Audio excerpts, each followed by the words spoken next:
All, welcome back to my channel. ಇವತ್ತಿನ recipe ಬಗ್ಗೆ ಹೇಳೋದಾದರೆ, ಉತ್ತರ ಕರ್ನಾಟಕ ಅಂದರೆ ನಮಗೆಲ್ಲ ನೆನಪಾಗೋದು ಜೋಳದ ರೊಟ್ಟಿನೇ. ಸೊ ಜೋಳದ ರೊಟ್ಟಿ ರೆಸಿಪಿನ ಯಾವ ರೀತಿ ಮಾಡೋದು ಅಂತ ನಾನು ಈ ವಿಡಿಯೋನಲ್ಲಿ ಡೀಟೇಲಾಗಿ ತಿಳಿಸ್ಕೊಡ್ತಿದ್ದೀನಿ. 3 ಮೆಥಡಲ್ಲಿ ಈಸಿಯಾಗಿ ನೀವು ಜೋಳದ ರೊಟ್ಟಿನ ಮಾಡ್ಬೋದು. ತುಂಬ ಸಾಫ್ಟಾಗಿ ಕೂಡ ಬರುತ್ತೆ. ಹಾಗಿದ್ರೆ ಬನ್ನಿ. ಮೊದಲಿಗೆ ನಾನಿಲ್ಲಿ 1 ಗ್ಲಾಸ್ ಆಗುವಷ್ಟು ನೀರನ್ನ ತಗೊಂಡಿದ್ದೀನಿ. ಇದನ್ನು ನೀವು ಚೆನ್ನಾಗಿ ಕುದಿಯಕ್ಕೆ ಬಿಡಬೇಕಾಗತ್ತೆ. ನಂತರ ಈ ಕಡೆ ನಾನು ಅದೇ ಗ್ಲಾಸ್ ಅಂದರೆ ನೀರು ಅಳತೆಯಲ್ಲಿ ತಗೊಂಡಿದ್ವಲ್ಲ, ಅದೇ ಗ್ಲಾಸಿಂದ 1.5 ಗ್ಲಾಸ್ ಆಗುವಷ್ಟು ಜೋಳದ ಹಿಟ್ಟನ್ನ ಸೇರಿಸ್ಕೊತಾ ಇದ್ದೀನಿ. ಇದಾದಮೇಲೆ ನಾನಿಲ್ಲಿ ಮಿಡಲ್ ಒಂದು ಹೋಲ್ ಮಾಡ್ಕೊಬೇಕಾಗತ್ತೆ. ಏನಕ್ಕಂದರೆ ನಾವು ಬಿಸಿ ನೀರನ್ನ ಹಾಕ್ಕೊಳ್ಳೋಕ್ಕೆ. ಸೊ ಅದಕ್ಕೂ ಮುಂಚೆ ನಾನಿಲ್ಲಿ ಉಪ್ಪನ್ನ ಸೇರಿಸ್ಕೊತಾ ಇದ್ದೀನಿ. ಅದಾದಮೇಲೆ ಅದಕ್ಕೆ ನಾನು ಬಿಸಿ ನೀರನ್ನ ಹಾಕ್ಕೊತಾ ಇದ್ದೀನಿ. ಇದಕ್ಕೆ ನಾವು ಜಿಗುಟು ಅಂತ ಕರಿತೀವಿ. ಇದು ಜಾಸ್ತಿನೂ ಆಗಬಾರ್ದು, ಕಡಿಮೆನೂ ಆಗಬಾರ್ದು. ಸೊ ಈ ಥರ ನೀವು ಕಲಿಸ್ಕೊಬೇಕಾಗತ್ತೆ. ಕಲಸಿದ ನಂತರ ನಾನೇನು ಮಾಡ್ತೀನಿ, 1-2 ನಿಮಿಷ ಹಾಗೆ ಬಿಡ್ತೀನಿ. ಸೊ ಇದನ್ನು ಹಾಗೆ ಬಿಟ್ಟು 2 ನಿಮಿಷ ಆಗಿದೆ. ನಂತರ ಇದನ್ನು ನೀವು ನಿಧಾನಕ್ಕೆ ನಾನಿಲ್ಲಿ ಕಲಿಸ್ಕೊಬೇಕಾಗತ್ತೆ. ಸ್ವಲ್ಪ ಬಿಸಿ ಇರುತ್ತೆ, ಹುಷಾರಾಗಿ ಕಲಿಸ್ಕೊಳ್ಳಿ. ಅದೆರಡು ಹಿಟ್ಟು ಮತ್ತು ನಾವು ಜಿಗುಟ್ ಅಂತ ಏನು ಕರಿತೀವಲ್ಲ, ಅದು ನಿಮಗೆ ಮಿಕ್ಸ್ ಆಗಬೇಕು. ಈ ಥರ ನಾವು ಮಿಕ್ಸ್ ಮಾಡ್ಕೊಬೇಕಾಗತ್ತೆ. ನೋಡಿ, ಅದೆರಡು ಮಿಕ್ಸ್ ಆದಮೇಲೆ ನಾನಿಲ್ಲಿ ತಣ್ಣಗಿರೋ ನೀರನ್ನು ತಗೊಂಡು ಸ್ವಲ್ಪ ಸ್ವಲ್ಪನೇ ಹಾಕ್ಕೊಂಡು ಹಿಟ್ಟನ್ನ ಕಲಿಸ್ಕೊತಾ ಇದ್ದೀನಿ. ನೀವಿಲ್ಲಿ ಗಡಿಬಿಡಿ ಏನು ಮಾಡೋದು ಬೇಡ, ಸ್ವಲ್ಪ ಸ್ವಲ್ಪನೇ ನೀರು ಹಾಕ್ಕೊಂಡು ನೀವು ಕಲಿಸ್ಕೊಬೇಕಾಗತ್ತೆ. ನೋಡಿ, ಚೆನ್ನಾಗಿ ಅದನ್ನು ಎಷ್ಟು ಇದಾಗುತ್ತೋ ನಿಮಗೆ ಅಷ್ಟು ಚೆನ್ನಾಗಿ ನಾದ್ಕೊಳ್ಳಿ. ಸೊ ನೋಡಿ, ಆಲ್ಮೋಸ್ಟ್ ರೆಡಿಯಾಗಿದೆ. ನನ್ನ ಕೈಗೂ ಏನು ಹಿಟ್ಟು ಹತ್ತಿಲ್ಲ, ಇವನ್ನಲ್ಲಿ ಕಟ್ಟೆಗೂ ಯಾವ ಥರದ್ದು ಹಿಟ್ಟಿಲ್ಲ. ಇಷ್ಟು ಗಟ್ಟಿ ಆದರೆ ನಿಮಗೆ ಸಾಕಾಗುತ್ತೆ. ಸೊ ಇದು ಆಲ್ಮೋಸ್ಟು ರೆಡಿ ಆಗಿದೆ ನಮಗೆ ಹಿಟ್ಟು. ಇವಾಗ ನಾನಿಲ್ಲಿ ಫಸ್ಟ್ ಮೆಥಡ್ನ ಹೇಳ್ಕೊಡ್ತಾ ಇದ್ದೀನಿ. ಮೊದಲಿಗೆ ನಾವಿಲ್ಲಿ ಸ್ವಲ್ಪ ಸ್ವಲ್ಪನೇ ನೀರು ತಗೊಂಡು ಈ ಥರ ನೀವು ಕಟ್ಟೆ ಅಥವಾ ಪ್ಲೇಟಲ್ಲಾದರೂ ಮಾಡ್ಕೊಬೋದು, ಇಲ್ಲ ನೀವು ಯಾವ ಮನೆ ಮೇಲೆ ಮಾಡ್ತಿದ್ರೋ ಅದ್ರ ಮೇಲೆ ನೀರು ಹಾಕಿಬಿಟ್ಟು ಇದನ್ನು ಇನ್ನೂ ಒಂದು ಟೈಮು ಚೆನ್ನಾಗಿ ಕಲಿಸ್ಕೊಳ್ಳಿ. ಈ ಥರ ಉಂಡೆ ಮಾಡಬೇಕಾಗತ್ತೆ. ನೀವು ಉಂಡೆ ಮಾಡಿದ ಮೇಲೆ ನಾವು ಇದನ್ನು ನಿಧಾನಕ್ಕೆ ಪ್ರೆಸ್ ಮಾಡ್ಕೊಳ್ಳಿ. ಸೊ ನೋಡಿ, ಈ ಥರ ನೀವು ಪ್ರೆಸ್ ಮಾಡ್ಕೊಂಡಿದ್ದಾದಮೇಲೆ ಈ ಕಡೆ ನಮಗೆ ಸ್ವಲ್ಪ ಕ್ರ್ಯಾಕ್ ಬಂದಿದೆ, ನೋಡ್ತಿರ್ಬೋದು ನೀವಿಲ್ಲಿ.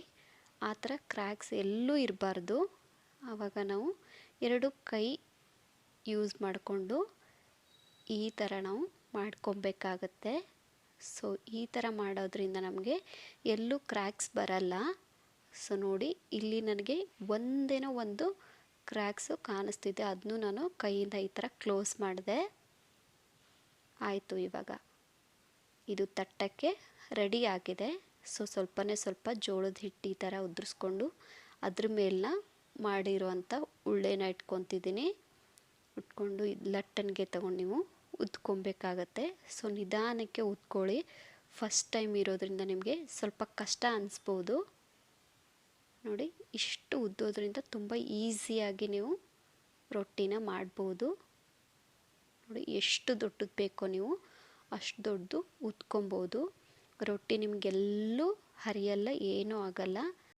ಇವಾಗ ನೋಡಿ, ರೊಟ್ಟಿನ ನೀವು ಬಲಗೈಯಿಂದ ಎಡಗೈ ಮೇಲೆ ಹಾಕ್ಕೊಂಡು ತಿರ್ಗಾ ಮತ್ತು ನೀವು ಬಲಗೈ ಮೇಲೆ ಹಾಕ್ಕೊಬೇಕಾಗತ್ತೆ.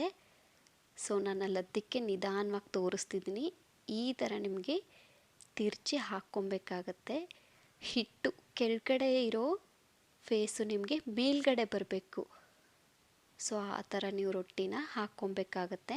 ಅದಾದಮೇಲೆ ಒಂದು ಕಾಟನ್ ಬಟ್ಟೆ ತೊಗೊಂಡು ಅದನ್ನ ನೀರಲ್ಲಿ ಅದ್ದಿ ಈ ಥರ ನೀವು ರೊಟ್ಟಿಗೆ ಹಚ್ಕೊಳ್ಳಿ.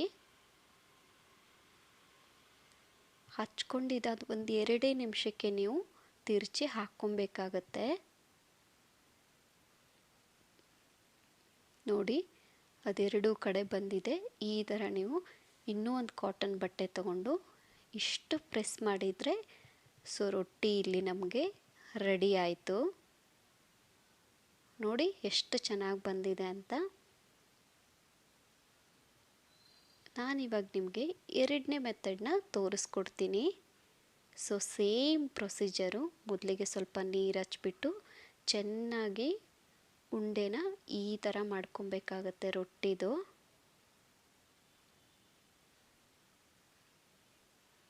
ನೋಡಿ ಇಷ್ಟೇ ಪ್ರೆಸ್ ಮಾಡ್ಕೊಂಡಿದ್ದಾದಮೇಲೆ ನಾನಿವಾಗ ಇದನ್ನು ಕೈಯಲ್ಲೇ ಸ್ವಲ್ಪ ದೊಡ್ಡದು ಮಾಡ್ಕೊತೀನಿ. ಈ ಥರ ನೀವು ದೊಡ್ಡದು ಮಾಡ್ಕೊಬೋದು. ಅಲ್ಲಲ್ಲೇ ಕ್ರ್ಯಾಕ್ಸ್ ಇದ್ದರೆ ನೋಡಿ, ಅಲ್ಲಲ್ಲೇ ಕ್ರ್ಯಾಕ್ಸ್ ಇದ್ದರೆ ನಾನು ಮೊದಲಿಗೆ ಹೇಳಿದ್ನಲ್ಲ ಆ ಥರ ನೀವು ಪ್ರೆಸ್ ಮಾಡಿ ಕ್ಲೋಸ್ ಮಾಡ್ಕೊಬೋದು. ಇವಾಗ ಸೇಮ್ ಪ್ರೊಸೀಜರು ನಾನಿಲ್ಲಿ ತಟ್ಟೋದು ಹೇಗಂತ ತಿಳಿಸ್ಕೊಡ್ತಿದ್ದೀನಿ. ನಮ್ಮ ಬೆರಳಿದೆ ಅಲ್ವಾ, ಅದನ್ನು ಬೆರಳನ್ನ ನೀವು ಉಳ್ಳೆ ಮೇಲಿಟ್ಟು ಎಡಗೈದು ಕಿರುಬೆರಳನ್ನ ಕ್ರ್ಯಾಕ್ ಆಗದಿರೋ ಥರ ನೋಡ್ಕೊಳಕ್ಕೆ ಯೂಸ್ ಮಾಡ್ಕೊಬೇಕು.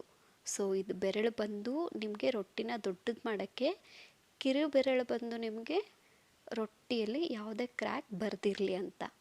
ಸೊ ನಿಧಾನಕ್ಕೆ ನೀವು ಕಿರುಬೆರಳಿಂದ ಅಂದರೆ ಎಡಗೈ ಕಿರುಬೆರಳಿನಿಂದ ಈ ಥರ ರೊಟ್ಟಿನ ಹತ್ತಕ್ತಾ ಮೇಲ್ಗಡೆ ಬಲಗೈ ಬೆರಳಿಂದ ದೊಡ್ಡದು ಮಾಡ್ತಾ ರೊಟ್ಟಿನ ಹೋಗಬೇಕು. ಸೊ ನೋಡಿ ಇಷ್ಟು ದೊಡ್ಡದು ಮಾಡಿದರೆ ನಿಮಗೆ ಸಾಕಾಗತ್ತೆ. ತುಂಬಾ ಈಸಿ ಇದೆ ರೊಟ್ಟಿ ಮಾಡೋದು. ಅದಾದಮೇಲೆ ಈ ಥರ ನೀವು ಲಟ್ಟಣಿಗೆ ತಗೊಂಡು ಲಟ್ಸಿದ್ರೆ ರೊಟ್ಟಿ ನಿಮಗೆ ಈಸಿಯಾಗಿ ರೆಡಿ ಆಗುತ್ತೆ. ಸೊ ನಿಮಗೆ ಎಷ್ಟು ದೊಡ್ಡದು ಬೇಕೋ ನೀವು ಅಷ್ಟು ದೊಡ್ಡದು ಉದ್ಕೊಬೋದು.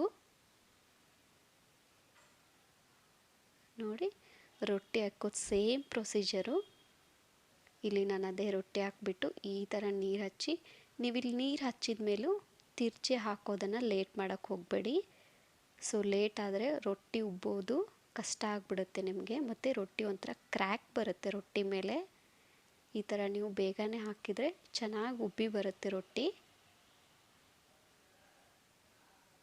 ಇಷ್ಟೇ ಈಸಿ ಇದೆ ಫ್ರೆಂಡ್ಸ್. ನಾನಿಲ್ಲಿ ಥರ್ಡ್ ಮೆಥಡ್ನ ಹೇಳ್ಕೊಡ್ತೀನಿ. ಸೇಮ್ ಸ್ವಲ್ಪ ನೀರು ಹಚ್ಬಿಟ್ಟು ಈ ಥರ ಉದ್ಕೊಳ್ಳೋದ್ರಿಂದ ನಮಗೆ ರೊಟ್ಟಿಯಲ್ಲೂ ಗಟ್ಟಿ ಗಟ್ಟಿ ಅನಿಸಲ್ಲ. ಸೊ ನೋಡಿ ನಾನು ಸೇಮ್ ಪ್ರೊಸೀಜರೇ ಫಾಲೋ ಮಾಡ್ತಿದ್ದೀನಿ. ಅದಾದಮೇಲೆ ಸ್ವಲ್ಪ ಹಿಟ್ಟು ಹಾಕ್ಬಿಟ್ಟು ಇವಾಗ ಯಾವ ರೀತಿ ತಟ್ಟೋದು ಅಂತ ತಿಳಿಸ್ಕೊಡ್ತೀನಿ. ಆಲ್ರೆಡಿ ನಾನು ನಿಮಗೆ ಹಿಂದಿನ ವಿಡಿಯೋನಲ್ಲಿ ಹೇಳ್ಕೊಟ್ಟಿದ್ದೀನಿ ಯಾವ ರೀತಿ ನಾವು ಕ್ರ್ಯಾಕ್ನ ಕ್ಲೋಸ್ ಮಾಡೋದು ಮತ್ತು ರೊಟ್ಟಿ ದೊಡ್ಡದಾಗಕ್ಕೆ ಯಾವ ಬೆರಳನ್ನ ಯೂಸ್ ಮಾಡ್ಕೊಳ್ಳೋದು ಅಂತ. ಇವಾಗ ಎರಡೂ ಕೈಯಲ್ಲಿ ಬಡ್ದು ದೊಡ್ಡದು ಮಾಡ್ಕೊಳ್ಳೋದು.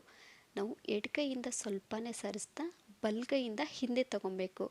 ಸೊ ಎಡಗೈಯಿಂದ ರೊಟ್ಟಿ ಮುಂದೆ ಮುಂದೆ ತಳ್ತಾ ಹೋದಂಗೆ ನಮಗೆ ಬಲಗೈಯಿಂದ ರೊಟ್ಟಿ ಹಿಂದೆ ನಾವು ಜರುಗಿಸ್ತಾ ಹೋಗಬೇಕು.